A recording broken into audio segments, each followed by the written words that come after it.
Good afternoon. I'm Sal Greco, and you're watching and listening to The Sal Greco Show. If you're watching us on YouTube, please hit the like button, hit the share button, hit the subscribe button, hit the notification button. If you're watching us on Rumble, hit the Rumble button, hit the like button, hit the follow button. And if you're listening on any major podcast streaming platforms, please like, share, and subscribe. Today, we're going to have a guest on, but I'm going to show you some of the topics we're going to cover here. New York City Mayor Eric Dym not only violated federal laws, but state laws, taking $10 million in taxpayer money via foreign assets. It's a lot more serious than just airline ticket upgrades. What about potential charges from ongoing investigations? And then we have a large quantity of phone and text communications prosecutors obtained prior to the December indictment of Lewis-Martin and her accused co-conspirators relates to ongoing investigations that have yet to result in charges, prosecutors revealed Tuesday. So we're going to be discussing Eric Dym, the indictment, what could be happening, what may be happening. We're also going to discuss the 50A yet again, which is what is trying to hold the police department accountable in New York City. That and much more coming up on the Sal Greco Show.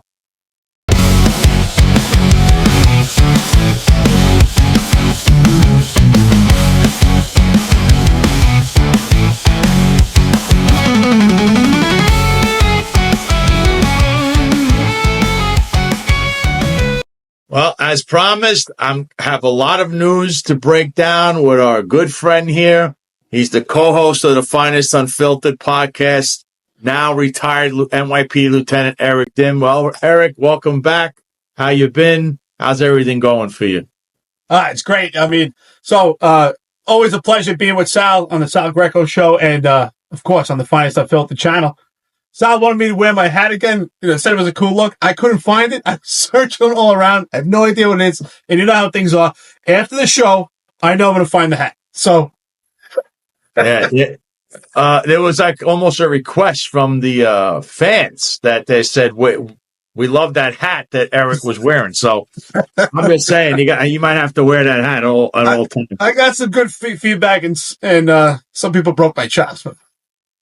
Comes to the territory, right? Yeah.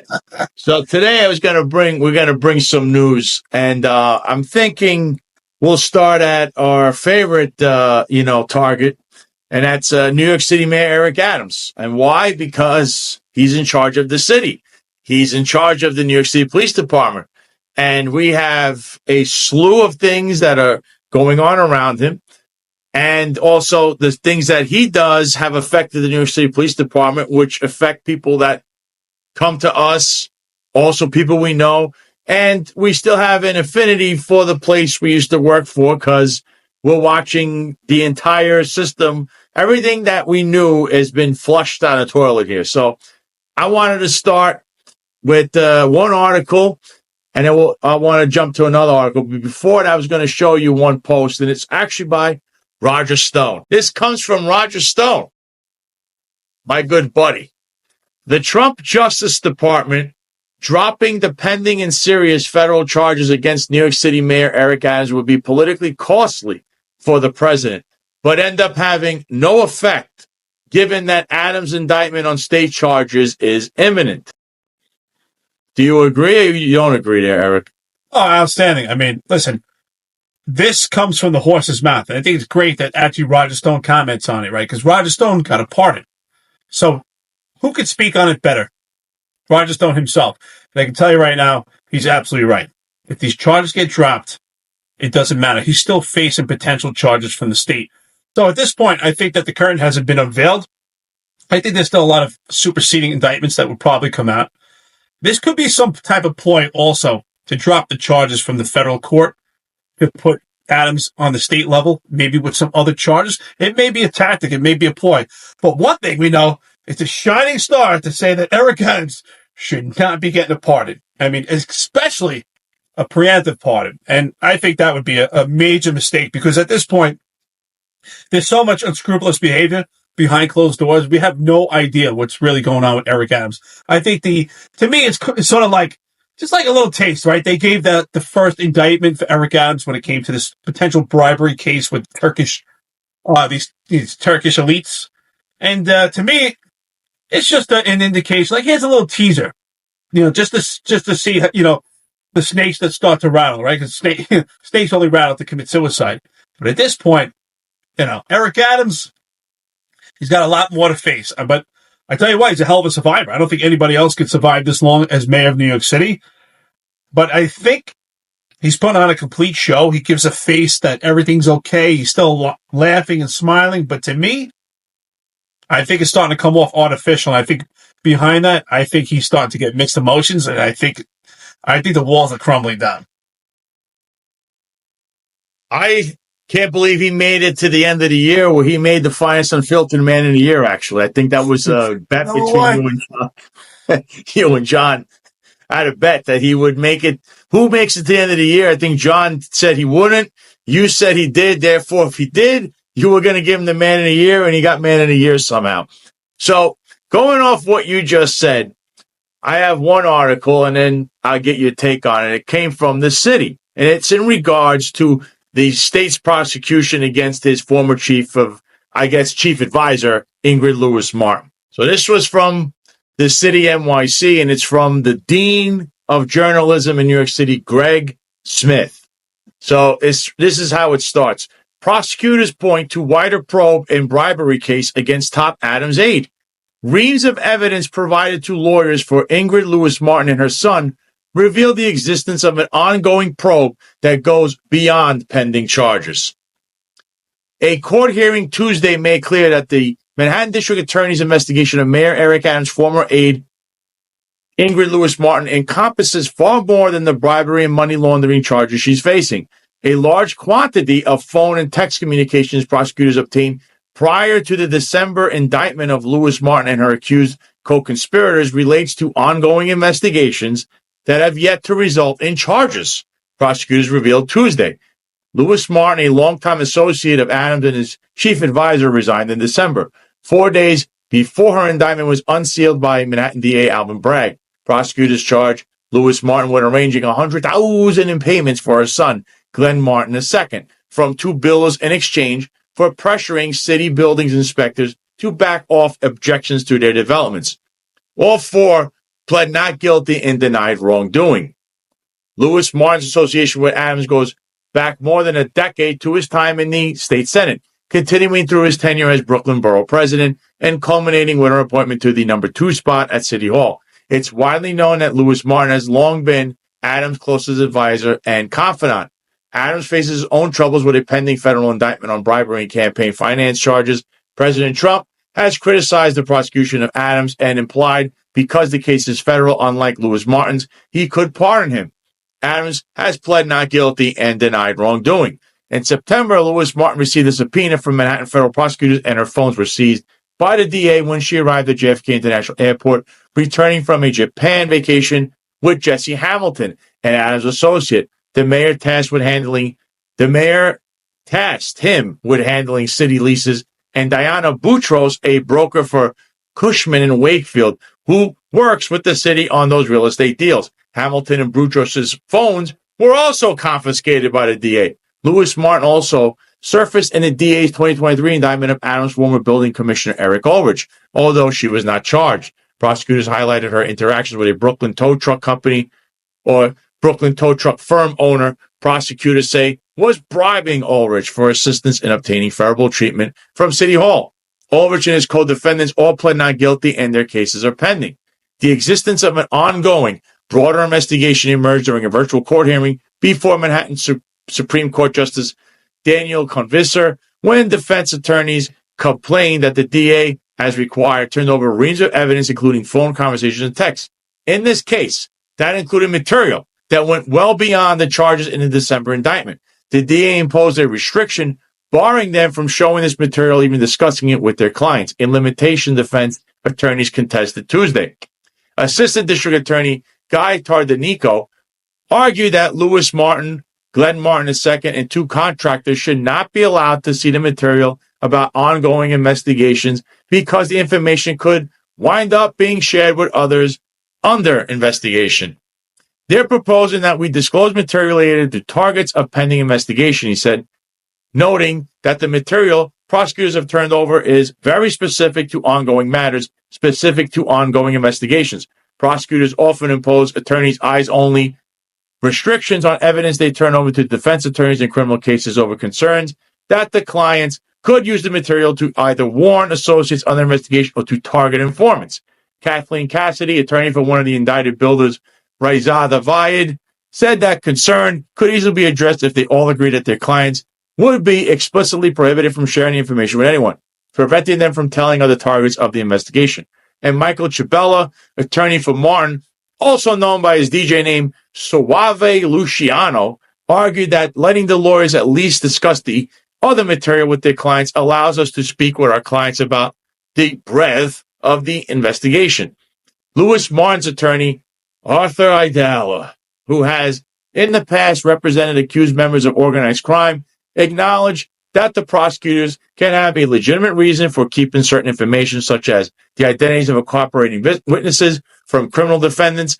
In this case, however, he considered such fears to be unreasonable. Yeah, we have organized crime cases where someone's going to get their head blown off, he said, but I'm very confident that's not the position here. Judge Conviser ordered the DA to spell out in writing by next week specifically what material should remain attorneys' eyes only and what material the lawyers could discuss with their client. Eric, that was a long read, but I think there's a lot of information there. What is your take reading all of that or hearing that? So if you look at the career of Eric Adams and his relationship with Ingrid Lewis-Martin, Ingrid Lewis-Martin is the confidant, and it's believed she's the brains behind the operation. She's been with Eric Adams for the majority, and if not, maybe the entirety of his political career. So I would say it's almost like the analogy I always say when it comes to these two. It's a chessboard, right? And she's the queen on the chessboard, and she can move all different directions because she's the brain of the operation. But now that she's out of the equation, the king, who's Eric Adams, doesn't have the protection anymore. So now it's checkmate for Eric Adams. That's why Eric Adams at this point looks so desperate trying to get a pardon. He moves left, there's more indictments coming. He moves right, he's not getting that pardon. He moves forward, he's lost the trust in New York City. His polls are substantially, at this point, completely antagonizing towards him. I think it's 86% unfavorable towards Eric Adams. Also, the first indicted mayor of New York City. He wanted to be the first of many. So he's the first to have the worst numbers. He's the first worst mayor of New York City. He's the first mayor to be indicted. So Ingrid Lewis-Martin, she holds the cards to this entire operation. She's the confidant, and it's every reason to believe she's the brains of the operation. Now, as far as sealed documents not providing information, that holds a lot of questions.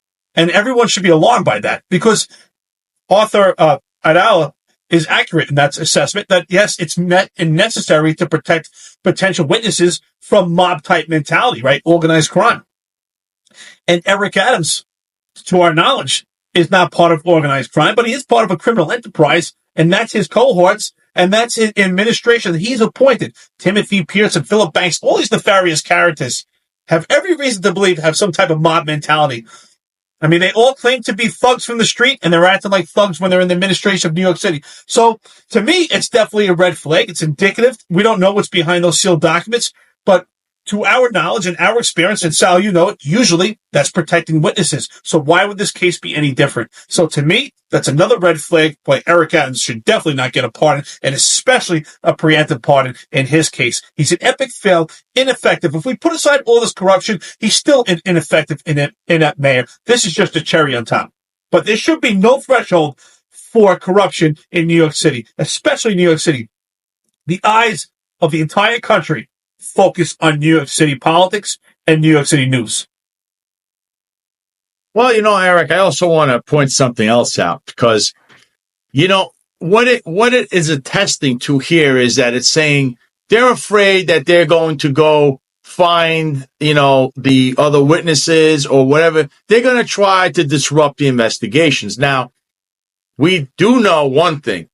This DJ Suave, which is Ingrid Lewis' son, Ingrid Lewis herself, Eric Adams herself, were frequenting and partying at our favorite nightclub in the Bronx that's now shuttered, Consa Frito, which was owned by the then police commissioner Ed Caban's brother Richard, but managed, we think really owned, by a self-admitted criminal mob associate, Jimmy Rodriguez. Now, what did Jimmy Rodriguez do, Eric? Did he not threaten John Macari online? And there was no reason for that. Am I right or am I wrong, Eric? Sure, right? The NYPD, New York City politics should not have any association with someone who has a criminal past, someone the reason to believe that they could commit a crime, especially a felon as Jimmy Rodriguez, which is reflective in the hypocrisy of the wrongful termination of you yourself, Sal Greco. You were wrongfully terminated, a complete political target. It's absolutely ridiculous that you were terminated from the police department with a 14-year career, unblemished, out there making numerous arrests. And you know what? They utilized and weaponized the charge of criminal association. So John and I both said it. Criminal association, that charge and that policy of the New York City Police Department is trash. They should throw it out of the patrol guide. It should no longer exist. Because Eric Adams, his entire administration, the fraternal organizations of the NYPD, the upper echelon of the NYPD, high prolific politicians in New York City, all are hanging around at Consa Fritos and other various locations in the Bronx where Jimmy Rodriguez has an association. So that charge needs to go out the window. For those reasons alone, you should be vindicated, reinstated, and compensated, and there should be a public apology.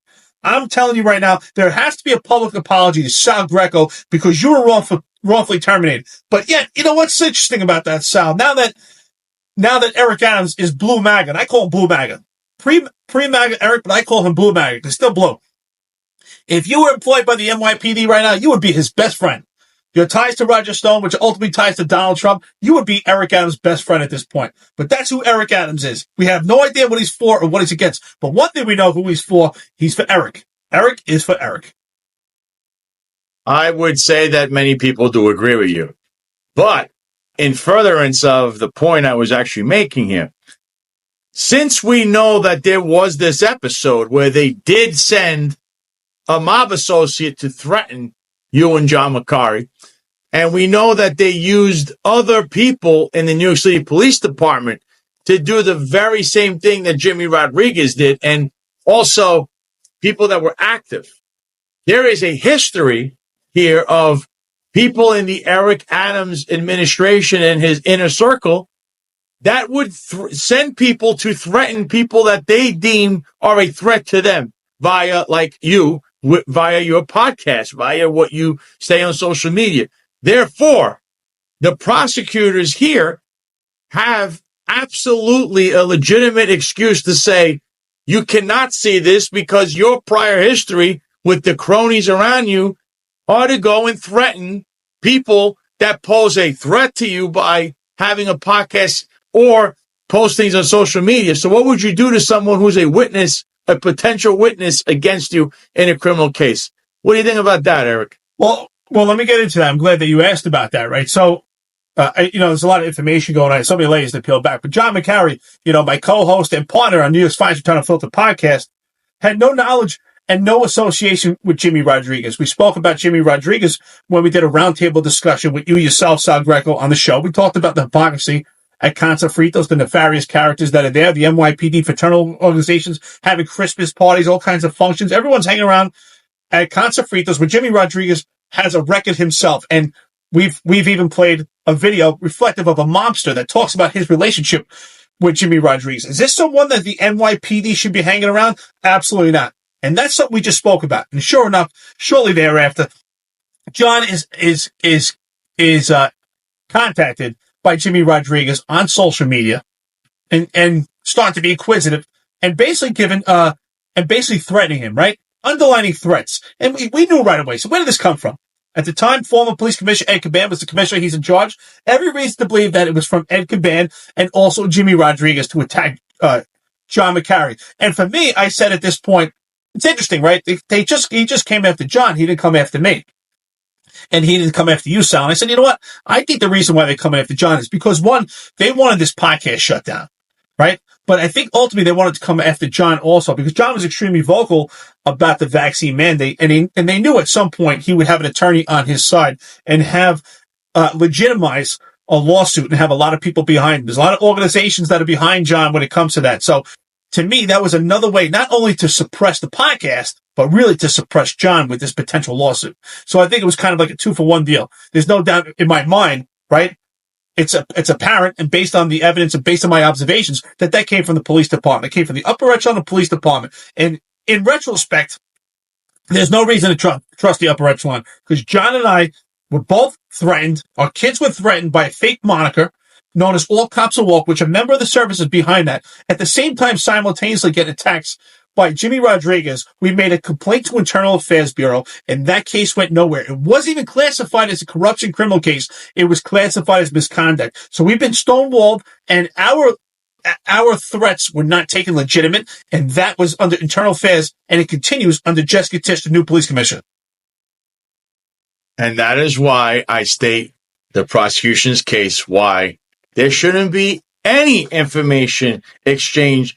You give them what you need, because there is a history that these people, if they do find out anything and have a way to try to get to someone, here it would be someone who's a direct witness against Ingrid Lewis-Martin or her son or anyone else that could be a co-defendant there, because it's ongoing. They would try to threaten them, and the history would be they used Jimmy Rodriguez, they used the police department. So why wouldn't they they have access to the police department. They have actual police law enforcement databases. They could go ahead and trace who the defendants are, and they could do all kinds of criminal stuff. What's to stop them? So the prosecutors in this instance are correct. I always say, a lot of people don't like Alvin Bragg. I'm not a fan of his either, but you know what? A broken clock is correct twice a day. So why wouldn't he be correct here in how he's going about prosecuting not only Ingrid Lewis-Martin, but any other potential big person behind that's going to be a co-defendant? At least that's my take.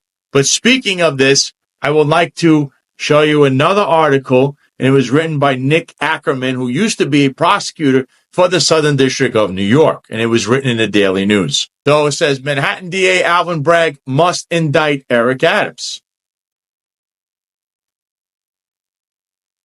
As an alum of the U.S. Attorney's Office for the Southern District of New York, I am deeply troubled by reports that President Trump's Justice Department may order the acting U.S. Attorney to drop the pending charges against Mayor Adams. Politics has never played a role in the office's investigations or prosecutions. For example, most recently, the office prosecuted Democratic Senator Bob Menendez for bribery and Republican Representative Chris Collins for insider trading. There is one surefire way to stop Trump from derailing the Adams prosecution and protect the U.S. Attorney's Office and the citizens of New York City. This is for Manhattan District Attorney Alvin Bragg to indict Adams for state charges based on the same facts underlying the federal prosecution. Trump cannot pardon state crimes or control the local DA. A state indictment would fully negate the utility of Trump's DOJ dismissing Adams' indictment or Trump pardoning Adams. Since Watergate and up until Trump, DOJ has acted without presidential political interference. Unfortunately, DOJ is now an integral cog in Trump's political machine. Trump has already instructed his DOJ to drop the criminal prosecution of former Nebraska Republican Representative Jeff Fortenberry, who was awaiting trial in Washington on charges of lying to the FBI, along with pardoning some 1,500 January 6 convicts. Trump's DOJ moved to dismiss all pending January 6 prosecutions in the District of Columbia. DOJ cannot justify dismissing the Adams indictment based on the import of its serious allegations of fraud, bribery, and campaign violations. The charges span more than 10 years, starting when Adams was Brooklyn Borough President and through his tenure as mayor. This is not, as Adams has claimed, and as the allegations reflect, a political witch hunt. The indictment alleges that Adams used illegal foreign and corporate donors disguised as legitimate voters to defraud New York City of $10 million in matching campaign funds. The indictment also alleges that Adams received bribes in the form of free trips to Turkey in return for assisting the Turkish government in municipal issues. Adams is further alleged to have engaged in a cover-up by concocting a false story and refusing to provide to authorities the password to his cell phone.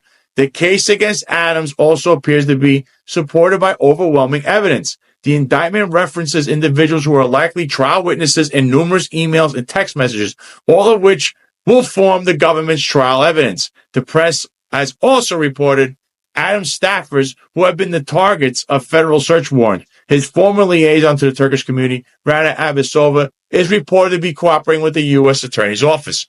The strength of the Adams case is also affirmed by the New York City Campaign Finance Board. In December, the board denied Adams' request for millions of dollars in public matching funds for his re-election campaign, citing his track record of alleged fraud and his refusal to comply with the board's inquiries.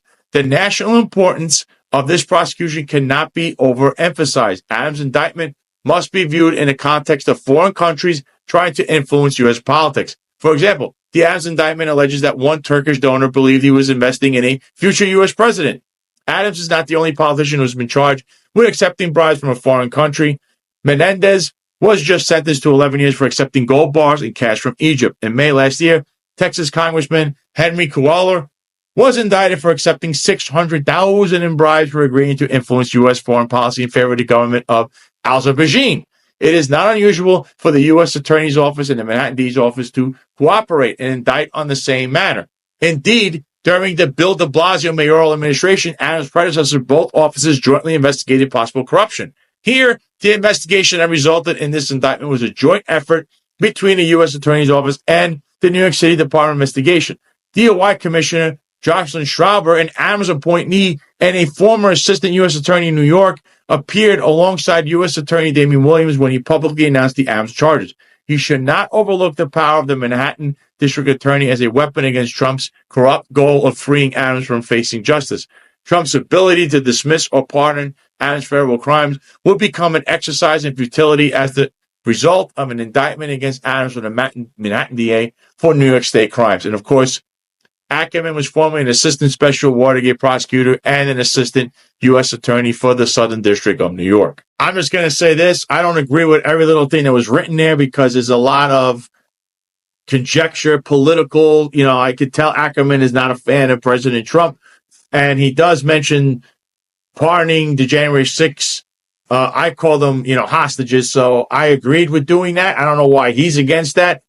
But in this instance, the crimes, I believe, are egregious, so he is correct. So what do you think about that article and what Nick Ackerman was saying? Well, I think the article, to me, was a little biased, right? A little biased towards the Trump administration. He's trying to make a comparison between the parallel from the office of DA Bragg and also what's going on in the Trump administration, talk about Trump's Department of Justice. He tried to make the parallel and actually, the standard and the dichotomy between January 6th and what's going on with Eric Adams. So what's interesting about that is in the article, it says that, Alvin Bragg indicates that there's no political views in the justice system in the Manhattan DA's office. And we could just debunk that right now. And I can tell you straight out which case was completely political and debunks that right now is the Daniel Penny case. The Daniel Penny case was nothing but a political target. That was a complete political witch hunt. That was a case that should have never made it to a courtroom anywhere in this entire country. But in New York City, Daniel Penny, which we now is now the Daniel Penny effect, has caused alarm to anyone that has the potential to be a good Samaritan, especially in the subways right now that they're out of control. The NYPD is touting a 36% decrease in crime in the subways in January 2025 compared to January 2024. Yet we look around and the crime that's going on appears to be horrendous. So I have questions about how they're reporting crimes in the subways. Also, their crime fighting strategy plan does not seem to be sustainable. Now, when we go further into this article, I think it's quite interesting. We talk about Eric Adams in this case, in this Turkish bribery case. This Turkish bribery case is a big deal, but it's just one element. It's in one aspect. But everything with Eric Adams has to do with the dollar, has to do with green, right? We talk about the New York City campaign funds. It's quite interesting. He cannot be trusted when it comes to matching funds.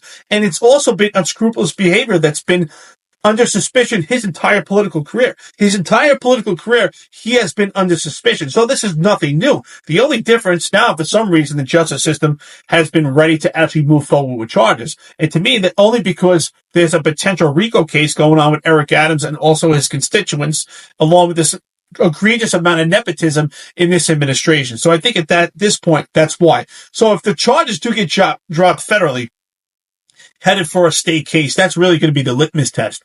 And if Alvin Bragg has an opportunity to bring this to his office, that really is the litmus test for Alvin Bragg, even further than the Trump case. But to say that his office does not have any, has not been sidelined by any politics, that is a complete lie. And we see the different standards in that office. If someone's arrested for a violent crime, the criminal society pandering that we see in comparison, we've had police officers that actually had small accusations of theft. Shouldn't be any stealing, but the standard that was applied to these police officers was egregious, and the crime should fit the punishment. The punishment should fit the crime. I'm not excusing police officers that are bad apples and bad actors, but we cannot also allow the hammer just to be completely on people when it's so egregious, and yet when we have people out there in society committing so much crime and the same actions and the same leverage of the justice system in Alvin Bragg's office is not applied. To me, that's another paradox. Yeah, I got what you're saying. I understand it. I think that, of course, Alvin Bragg, to say that his office has not been politicized, it clearly was. It's been weaponized for numerous cases. So to say that it's not political, the stuff that Alvin Bragg does, that would be a lie. In this instance, though, whether you want to go with the Eric Adams defense, which is asinine, it's a political witch hunt, or not, okay?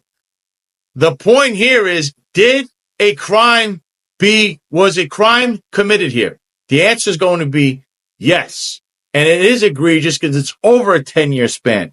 So all you have is someone that was ensnared, whether he be in a political office or a regular civilian. In this instance, he holds a high office, and it's so bad that the fact here is the New York Campaign Finance Board stopped their audit of this campaign, the 2021 campaign, and demanded $10.1 million be repaid back to the taxpayers from Eric Adams. It doesn't get more serious than that. If you look at it from all angles, whether you like Eric Adams, you don't, whether you think it's political, whether you think it's a witch hunt, whether you think it's a serious case, all signs lead to the fact showing Eric Adams took $10 million. He abused his office. He was selling out whatever he can to get to where he's at. And now the chickens have come home to roost. That's all this is. And we've seen it with other cases. So I think in this one instance here, although Nick Ackerman is completely biased and he doesn't like Trump, and it seems like he doesn't like conservatives, he's not in agreement with the part of January 6th. And listen, everyone's entitled to their own opinion, such as you, Eric, or myself. But for me personally, he does lay out facts in the Eric Adams case that would lead you to believe Alvin Bragg does have a case to bring an indictment, and he should do it just so that we don't have like a Steve Bannon situation where Bannon was pardoned at the last minute in his Build the Wall scam case. You know, that's Eric Adams' ally, Steve Bannon. Just make that clear. And Steve Bannon's case was federal, and everybody was found guilty, but Steve Bannon was a coward and never faced that trial because he was angling for his pardon while that trial was going on. And then he got state charges brought. And I don't want to hear anything about Steve Bannon and his, he was politically persecuted in Washington, D.C. That case has nothing to do with this case. And everyone eventually, one way or the other, needs to meet the piper. So in this case, Bannon, who was pardoned, now faces state charges because he never even faced a criminal trial. So the same thing could be said for Eric Adams if they are to step in right now. If Trump was to pardon him, I don't believe that's going on. I actually think that there's some kind of plea agreement happening behind the scenes because Eric's been dodging the press. He seems that he's flustered. He's got a lot going on.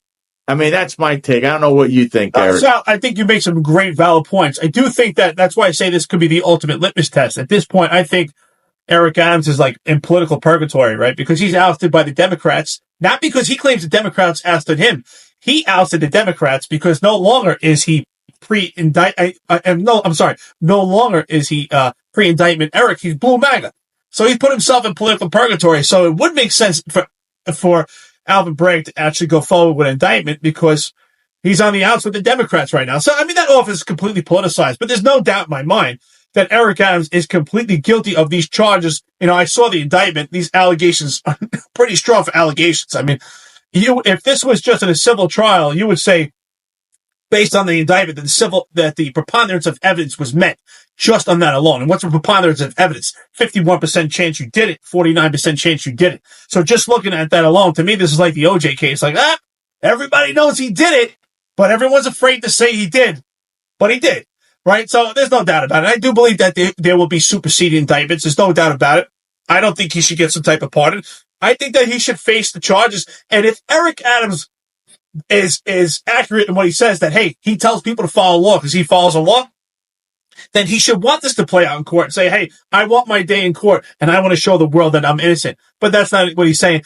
All the actions and behavior that he's actually, that he's presented these past few months, to me, is indicative of guilt. That's a sign of guilt. He's not saying, hey, I'm innocent and I didn't do anything wrong. He's trying to get himself a pardon. Hence his flight to Mar-a-Lago. Hence going to the inauguration. Eric Adams, let me tell you, he's a hell of a character. He will do anything for Eric. But no surprise in this administration. No surprise with Eric Adams. His entire career was under suspicion. Why would it be any different? Now he's got more power and more influence as the mayor of New York City. It's not going to get better. It's going to get worse. And this was just as expected. He also went to the National Prayer event in D.C. on Thursday morning. It looks really bad. I mean, at this point, you look desperate, and there is no political capital in Eric Adams left. So other than groveling and looking very weak, which he is, I think it's pathetic. But you did mention something. Eric Adams keeps saying you need to follow the law. So I'm going to show you a post because we segue into the next thing, because next week, Eric Adams is expected to go to Congress to testify about the entire sanctuary city laws and statuses of not only New York City, but also the Chicago mayor, Mayor Johnson, who's being sued by the DOJ right now about the sanctuary city status and how they don't cooperate. ICE should be having cooperation from the local police departments, but they never do. We don't, and it's because, there's all kinds of restrictions there. So I want to show you this post. John McCarry posts this. He says, watch how quick New York City mayor no longer, quote, follows the law, end quote. And it's from the New York Post, and it says Attorney General Pam Bondi orders the DOJ to pause all federal funding for sanctuary cities. Now, Eric, this has been a hot topic. It's been in the forefront. I was one on the job. I used to actually arrest many illegal immigrants that were driving, DWI. I myself would say, why are we even prosecuting these people? They actually should be turned over to ICE. I think you should wash your hands because that's a crime. Even if they stand in court, what happens is they let them right out. There's some of these guys that would lock up would have ICE detainer warrants and it would never honored. And that is one of the issues here. So with that being said now, Eric, what are your thoughts on that?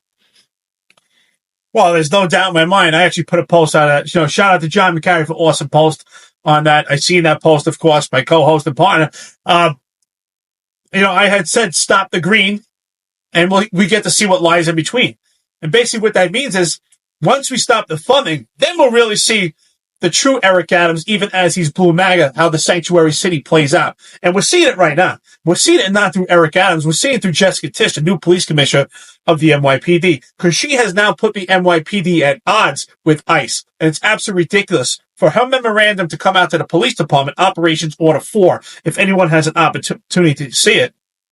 And Operations Number 4 actually lays out that being an illegal immigrant in this country is not a crime. Trespassing into this country is not a crime. And in fact, we do know that's a crime. She says it's civil in nature. And that goes even further to say that the NYPD will not work with what they call their federal partners. How are you partners if you're not working together? They're not going to work with ICE. If ICE is involved in something, they will treat them as if anyone else, if they need help and their public safety is at risk, then the NYPD would step in. But other than that, they put the NYPD at odds with them. And that's absolutely ridiculous right now.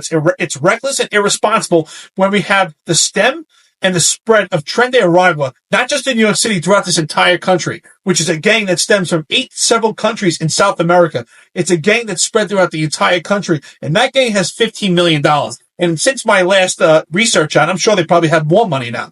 And that's a major problem in New York City. And those illegal military age males need to be apprehended by the NYPD, and there needs to be correlation, and they need to work with ICE. And the NYPD being at odds with ICE does not help anybody. Should NYPD walk into the streets and just pick people off the street and ask people about their immigration status? Absolutely not. And that's not what we're saying to do, right? I think that, we don't have a problem. If there are illegal people in this country and they're here for a better life, we're okay with that. We understand it. But there's people that cross this border because they have nefarious intentions, and they come from the spoils of South America, and they're not the people that we want in this country, and they're here to cause public safety and alarm, and they're raping and pillaging people in these streets, and they've committed some of the most heinous crimes. Those people need to be deported to maintain public safety in this country. And for the NYPD to be at odds with ICE, that's the responsibility of Eric Adams, because Eric Adams, in no doubt in my mind, is the real police commissioner for the NYPD. Yeah, he could easily write the executive order that says you have to honor ICE detainer warrants. I know there's a legislation, but you know what? When you have the guts to write an executive order, which is what President Trump has been doing since he got into office. Now, if you want to challenge this, it would go to court, and then you let a judge decide whether that executive order, that legislation, what exactly is the body of this, and what are the terms of the legislation? Because these are things that Eric Adams never challenged, never tried to challenge, which he should have. The thing about the right to shelter does not mention anything about sheltering illegal immigrants. It says you have to shelter documented citizens. So that was another scam that Eric Adams didn't even try.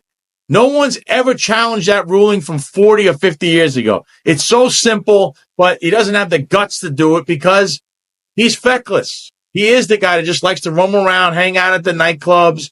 He's selling out the office, and he goes back home, wherever that is, New Jersey, New York, who knows at this point. But that's the case in this whole sanctuary city thing, where the police department, at the very least, should be cooperating with, there's raids to be conducted, or we're holding one of yours, and we notify you.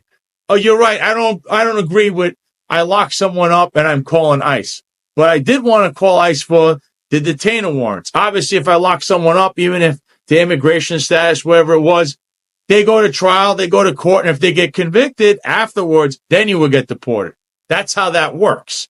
But to just say, okay, ICE detainer warrants, we don't honor it, you're violating a federal law. Let's be honest. And that's the problem. And a lot of these people happen to be gang members, like you said. So you're actually violating a federal law, and I think Eric Adams has been feckless. And this move is correct. You defund these cities where you don't give them the funds, and now you're going to go to court, and we're going to see who's following the law, as Eric Adams says, and who's not, because Eric will be testifying. Yeah, well, there's no doubt about it, Sal. You hit the nail on the head. When this whole thing comes full circle and the rubber meets the road, that Eric Adams is violating the law. The person that says to follow the law, he says that he told his administration to follow the law, is not following the law himself. And he's putting New York City and New York State at odds with our federal government. And it's just completely irresponsible, because we do have a major problem in this country, and we can't speak light of it. This gang trend de Aragua, if it's not addressed now as it is, and we see immediate action, this could be a problem that we feel for decades. Because these are not stupid people. That's what they don't understand. They're actually some intelligent people that are part of this gang and trend de Aragua, but they have some stupid people. And it's like you like to say low information people. They have low information people in their gang that are following orders and carrying out the crimes. But the bigwigs in this gang that have the money and the funding calling the shots, they're not the ones in the streets. So we have to deport people also that are part of these gangs. Why? So that we garner intelligence and information so that we can actually get the people responsible that actually lead the charge. So you and I both know that when it comes to policing, information-based intelligence is really what helps solve crimes. When you would make arrest, right, and I would make arrest out in the street, what's the ultimate goal? Is to debrief that prisoner to gather intelligence and information that could be successful in a potential another arrest, something unrelated to solve another crime, which is why we make arrests. Arrests lead to information. That information leads to other arrests. And ultimately, that's the key to public safety.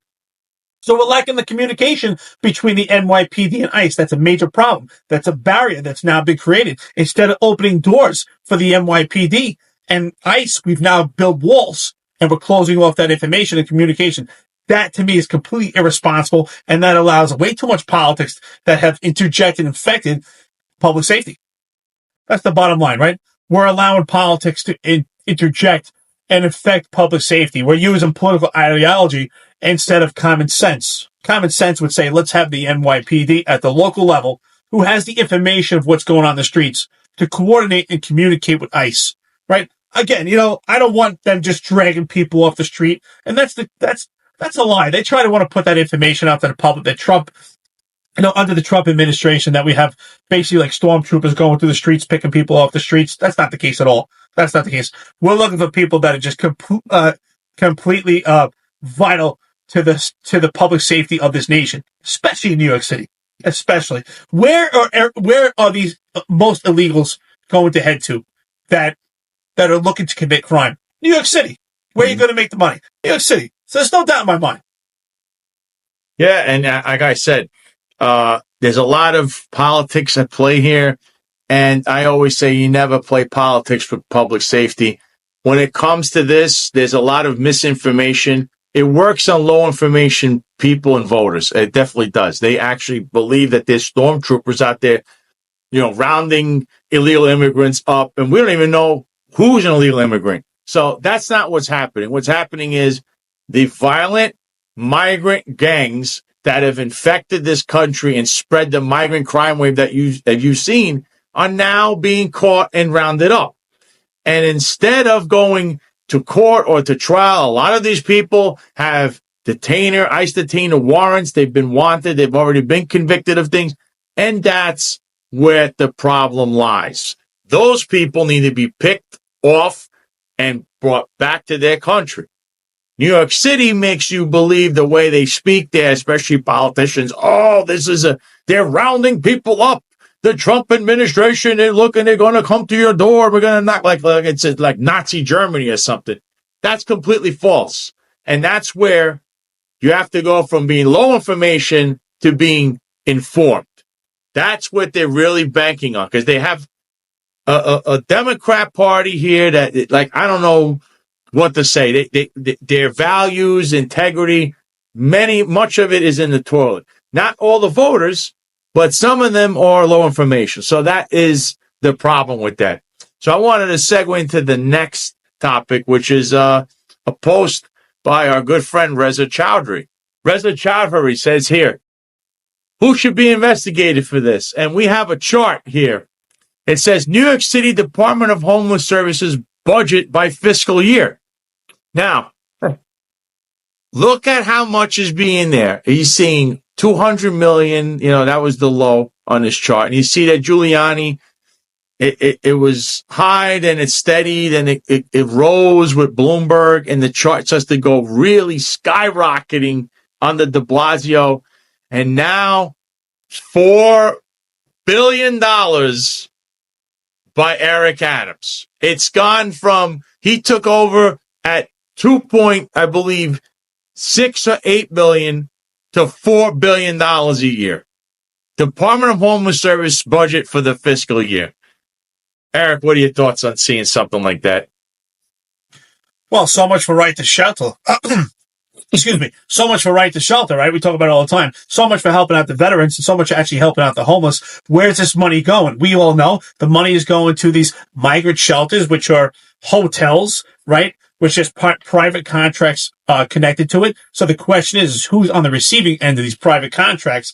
Where is this $4 billion actually going? How is it getting funneled through these hotels to shelter illegal military-age males, to shelter migrants? And where is that money going out? Where is the back end of that money? Follow the money. That's what we have to start doing. Follow the money. Where is that going? Who's on the receiving end? And I'm sure somehow Eric Adams is on the receiving end of that. There's no doubt about it. Look at that chart. That chart speaks for itself. Shout out to Reza Chowdhury, by the way, and also Sam Antar. Both of them on X do a phenomenal job of utilizing New York City's own numbers, whether it's NYPD or whether it's homeless budget or it's Department of Education. They utilize the numbers by the New York City administration. They use their own numbers to debunk the misinformation that they put out to the public.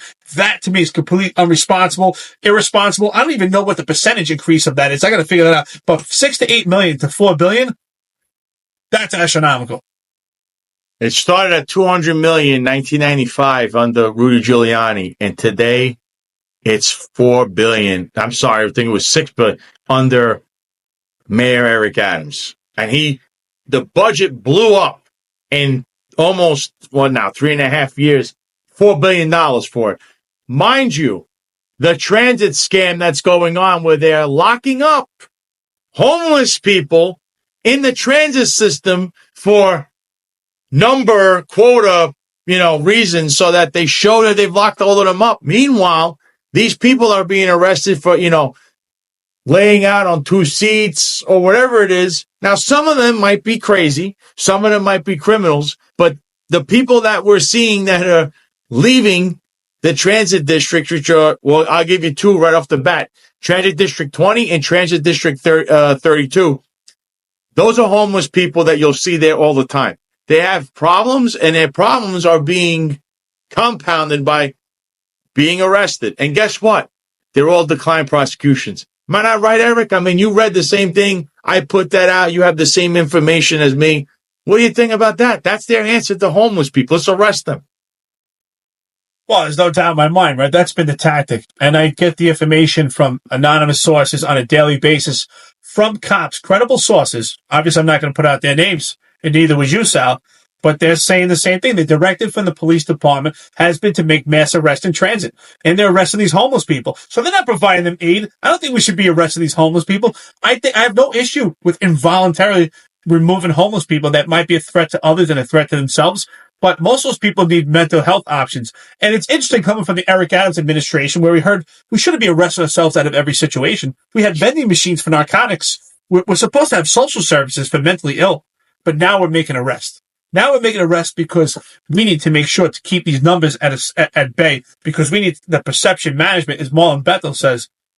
We need to control the perception. We need to sell this idea that people are safe rather than them actually being safe. And to me, it's a backhanded situation for the NYPD because now they're creating what's called the Q teams to have quality life, intrusive police work. But at the same time, there's a memorandum that came out from the police commissioner, Jessica Tisch, to all the chiefs and the different bureaus of the NYPD to disseminate to their people that body camera footage will be viewed on every tour for police officers that are engaged in a stop and frisk, stop, question, and possibly frisk street legal encounter.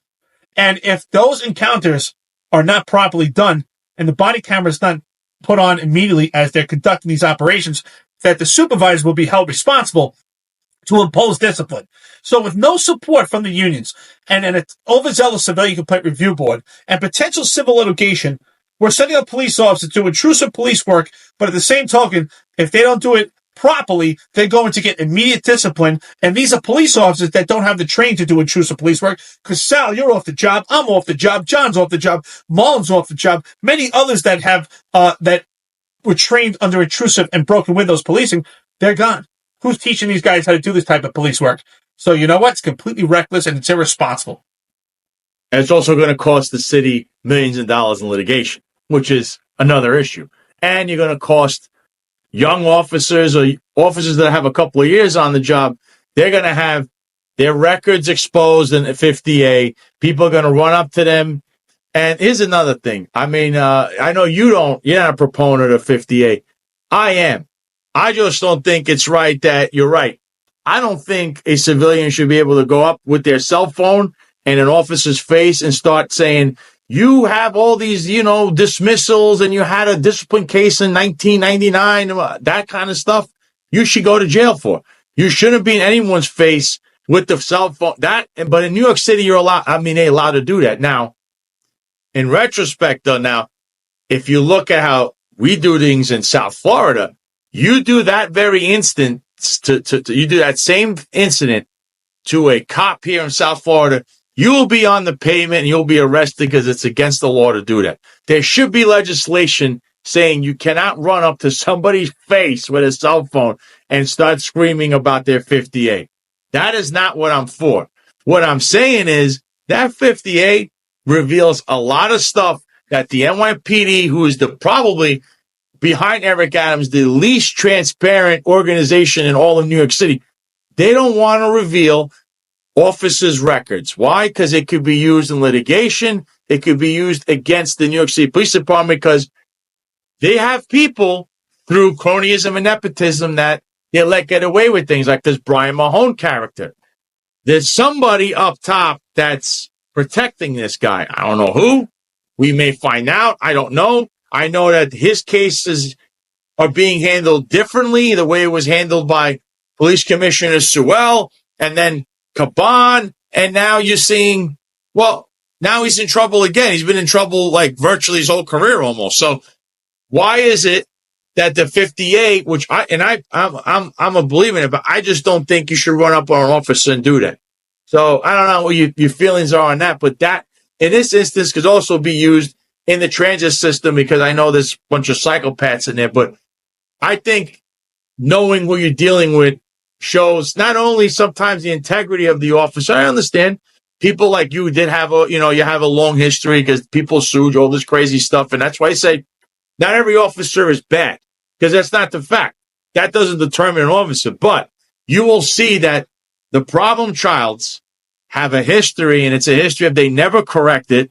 And it seems as if someone up top is the one preventing any kind of discipline or holding this person or termination, which is merited in many of these cases. It never happened. So again, it's the 58 is technically a reflection of the leadership of the police department. What do you think? I'm glad you reminded. I don't want to go too far off. I don't know how many topics you have left, but I'd just like to speak on my take on the 58. And I'm actually not against the 58. I'm against how it's utilized and how it's been weaponized. And it doesn't allow a police officer any room for growth. It becomes a stain. It's almost like dye that you can't get off you. Once you get that stain, the stain can't be removed. And I think that's complete hypocrisy, especially in New York State, when we talk about the comparison to clean slate. So you can actually be a felon. You could commit an armed robbery and you could serve 8 years in jail and you could have a second chance at life. But if you're a New York City police officer or a New York City lieutenant and your name is Eric Dym and you have administrative infractions against you substantiated by the Civilian Complaint Review Board that were actually not played out in administrative trial in the police department, not given due process and actually have the police commissioner actually impose discipline or not, then what we're not leaving room for is context. So that's the problem I have is that the 58 leaves out room for context. Does explain in my particular case that my complainants were actually the most violent perpetrators that made complaints. Every complaint I have is someone that was under arrest. Now, I will own it and say that that is the byproduct of good police work, working in the South Bronx and other parts of New York City, getting illegal firearms and doing intrusive police work. However, if you look at my complaints, it's all at one time. It's completely strategic and attacked by the overzealous Civilian Complaint Review Board, as I was also a racial pawn of the NYPD and I was left abandoned and I was not supported. But with that being said, when it comes to the 58, I do think it's important to have transparency. The public should see these things, but there should be context. And to me, it should not be there forever. There should be a time period allotted, and eventually, even if a complaint is substantiated, maybe after 3 years or after 5 years, it should come off your record. Because you are not the same person. We evolve, and hopefully evolve, right? That is the ultimate goal, is as your career goes on, you become a better police officer. And when you're off the job, why is it still there? One day when I'm 75 years old, am I still going to be the most complained cop? Is my 58 still going to be accessible? And the answer is why? Why? What is it necessary for at that point? What good does it do? So yes, while you serve with the police department, it's good for transparency, but unfounded cases, exonerated cases should be immediately removed. Cases that are substantiated should come off after a certain amount of time. Police officers should be allowed a second chance. These are administrative infractions. If you worked for a company, or even if you worked at Home Depot or some company and you had an infraction and you're 75 years old, someone's not going to look up and that there's still some infraction you made at Home Depot. And you can say policing's different because you're working for public safety and you have the ability and responsibility to take someone's life. But at the end, it's still a career and you should be given an opportunity for a second chance. So I think it's also utilized by these anti-police advocates to put pressure on police officers, to shame them, embarrass them, humiliate them, and it's going to lead to potential corruption, especially with this facial recognition, to go to police officers' homes and to put pressure on them, to threaten their families, to corrupt police officers. And that's my take on the 50A. I definitely, I can understand your points. I would point to it that without 50A, we wouldn't have learned that the Deputy Commissioner of Operations, Kaz Daughtry, knock, knock, where has he been? He hasn't been seen at One Police Plaza, and he hasn't been posting on social media, which was his big thing, if you remember. Missing in action since the weekend, last weekend. I don't know if he's on vacation, but we wouldn't know his history of what happened had it not been for 50A, and the police department would have definitely blocked anyone from trying to see his records. So it works in that this guy, see, there's always a flip to it. They abused it against you, Eric, but in the Kaz Daughtry case, some of his stuff will show that he should have been terminated a long time ago. But he was an executive. He's an executive now, somehow, currently. Yet he should have been terminated, and the case that he has where he gave misleading statements to the Civilian Complaint Review Board took the penalty, and they agreed. The police commissioner said, we're going to divert from this disciplinary matrix. He gets to keep his job. What we also exposed on the Sal Greco show in the last episode on the 50A, there was an inspector that had this incident with Brian Mahone, where Brian Mahone received 40-day vacation and 1 year dismissal probation. While during this dismissal probation, he was online attacking you and John McCarry, which he should have been terminated for, which is another issue. But there was an inspector who received 40 or 30-year vacation days and a 1 year probation, which he pled guilty to with Brian Mahone of misconduct and misleading statements. That is they're deviating from the disciplinary matrix, and why? There is no explanation. And that's why we need a 50A, because now there are comparator cases for the numerous officers who are not part of the ring of cronyism and nepotism, are not patrons of Sofrito, where anything and everything was going on there every single night, and whoever showed up there never got in trouble. And the poor cop who just comes to do their job, and someone just has a bone to pick with him and just happens to be one rank above them and abuses their authority, they are getting squashed. They have no recourse other than to go on 50A and pull up a Kaz Daughtry and go, you said I gave misleading statements and you firing me, but you didn't terminate him.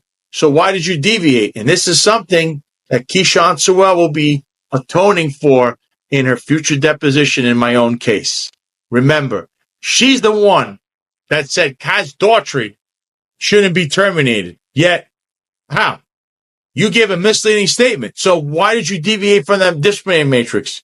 You said I gave a misleading statement because I wouldn't say the truth. I was never Rogers security, but you kept saying I was as far as the police department. He is the security with no facts. So that is a problem. And this is why I like the 50A, because it shows the NYPD. The problem is the upper echelon.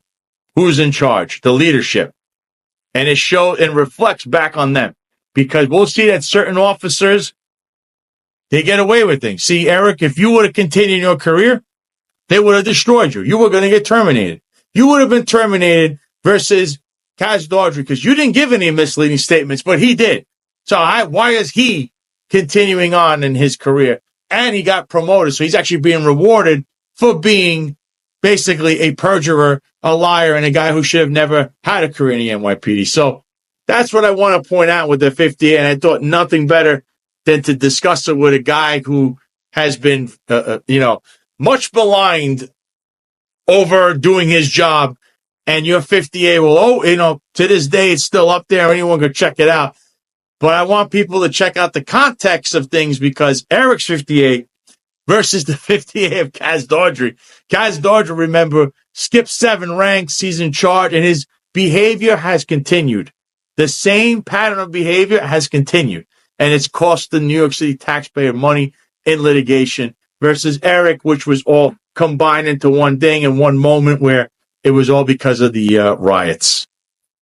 I mean, what do you think, Eric? Do I have time to respond? I love to respond to that. Yeah. I'm not in opposition. I think you bring up some great valid points. I think the 50A is necessary for transparency, and it was transparent in what's going on with Kaz Daughtry. But Kaz Daughtry, to me, is a complete different element. With him, it's about nepotism, and we talk about the fruits of nepotism when it comes to disciplinary matrix, right? Because those that have the connections to nepotism that are part of that top tier, that tier one of the NYPD, get the mitigating factors on that disciplinary matrix. And if you're part of general population, just like myself, you get the aggravating factors. So yes, you're right. I think the 50A is transparent. I have no problem with my information being on 50A, even though it lacks context. I own them. I can explain every case and actually articulate how is good police work. And actually, the NYPD could pull up the award that actually coincides with those civilian cases.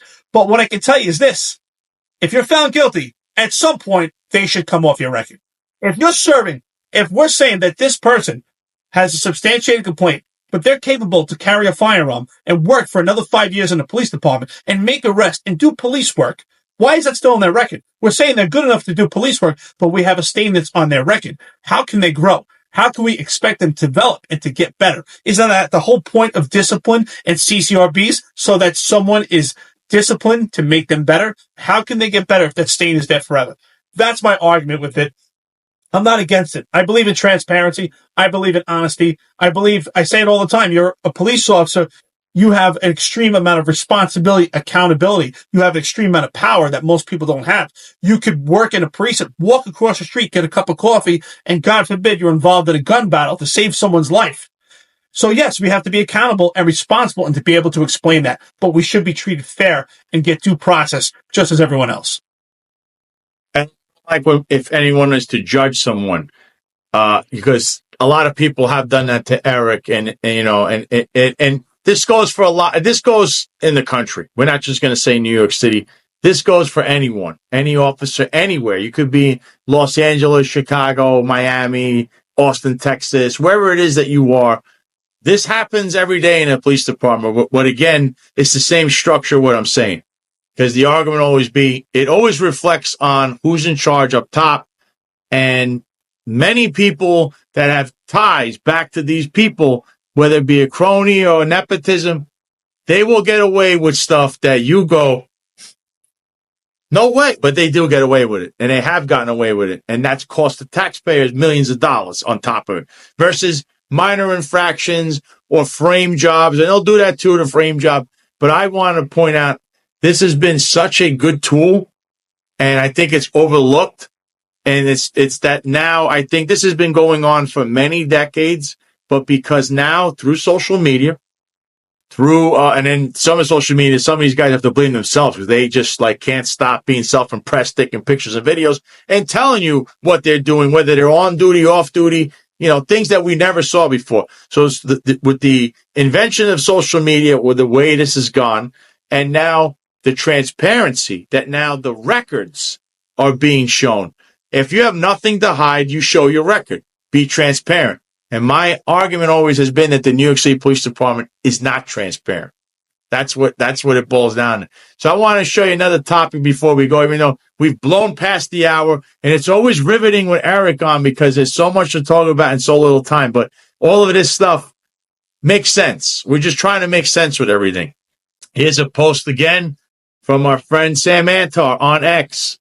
And you can follow him at whitecollarfraud.com. I suggest you do. Given the recent news that Politico received $81.1 million from USAID, it's worth noting that the December post about Politico receiving $200K annually from New York City has aged quite well. And we could go back because he actually said this to the comptroller. So let me click on this. Dear New York City Comptroller Brad Lander, I am conducting a constituent audit of New York City finances and have noticed the payments to Politico are spread over 7 different expense categories, often for the same purpose. This practice appears to violate the consistency principle, a fundamental rule of accounting. It suggests an internal control deficiency within your office that requires investigation and resolution. I can provide additional examples if needed. Warmest regards, Sam Antar. P.S. In addition, why is New York City spending over $200K a year on Politico, an advocacy group pretending to be a media organization?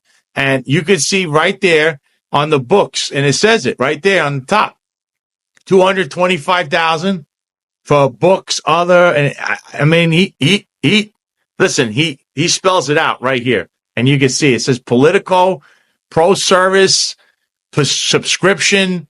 I mean, this is insane. They're wasting money on this. I mean, Jesus Christ. So what are your thoughts on seeing that? Because it's been big in the news between the USAID. What's going on? I think, again, it's so impressive, and I think people should follow Sam Antar. Right? Sam Antar was actually utilized by the feds because he was so intelligent on doing audits. And that's what's impressive. Sam Antar is not bringing these numbers up that are fictitious. These numbers are the numbers by New York City. This is actual spending.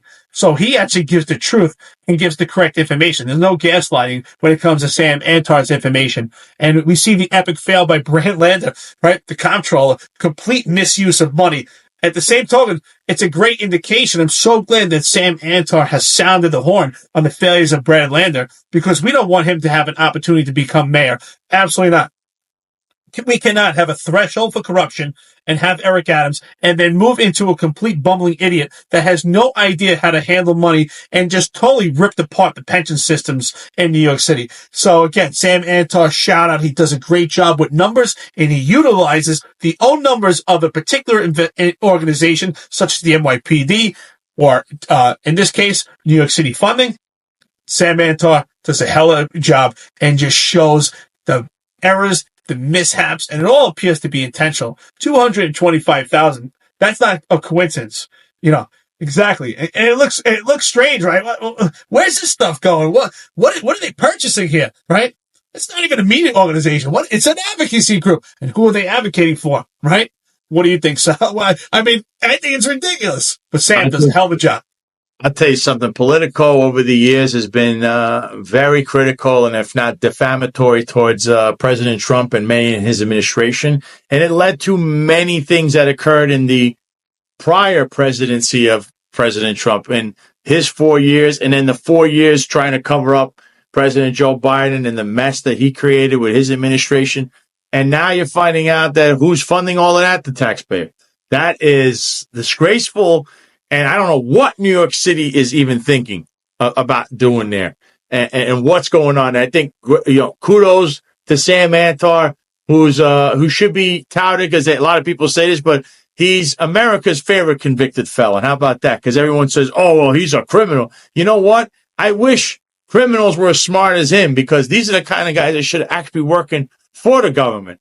Because, yeah, they do their crime, they get caught, and then he turned around and used to work for the federal government. I think he may or may not be doing that as we speak, because the abuse and fraud and waste of money that's going on locally and federally and in the state especially is enormous. We could go on forever, Eric, but I figure, We sure could. We got to cut it off at a certain point. So, Eric, where can people find you, and what's next for Eric Dym? Sal, it's always a pleasure. I love being on the Sal Greco show. You're full of charisma.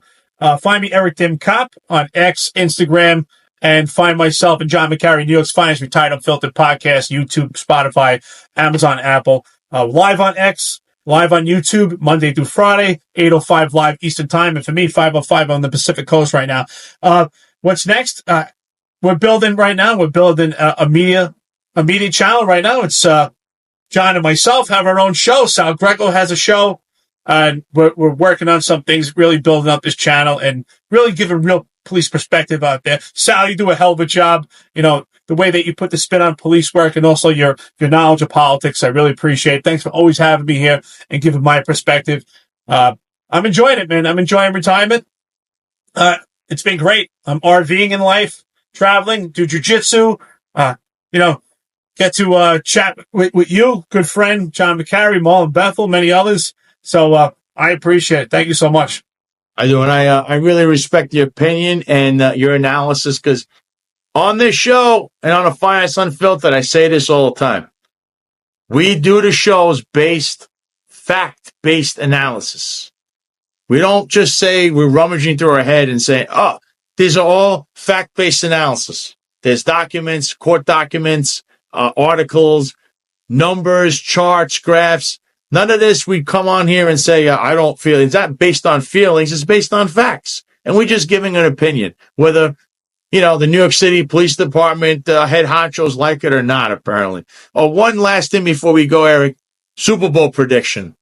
Who's going to win, the Chiefs or the Eagles? I'd have to go with Kansas City on this one. I've been saying it. I knew you weren't going to say it, but I'm going with Kansas City on this one. I've been saying that. It's funny, we were talking to someone the other day. I think it was an interview with Tom Joyce, retired lieutenant commander, and he spoke about, and I thought it was interesting. I've been thinking about Kansas City, but somebody found a Kansas City football at the 9/11 grounds. So quite interesting. But my money's on Kansas City. What about you? I have to say I'm not a fan of Kansas City. I knew it.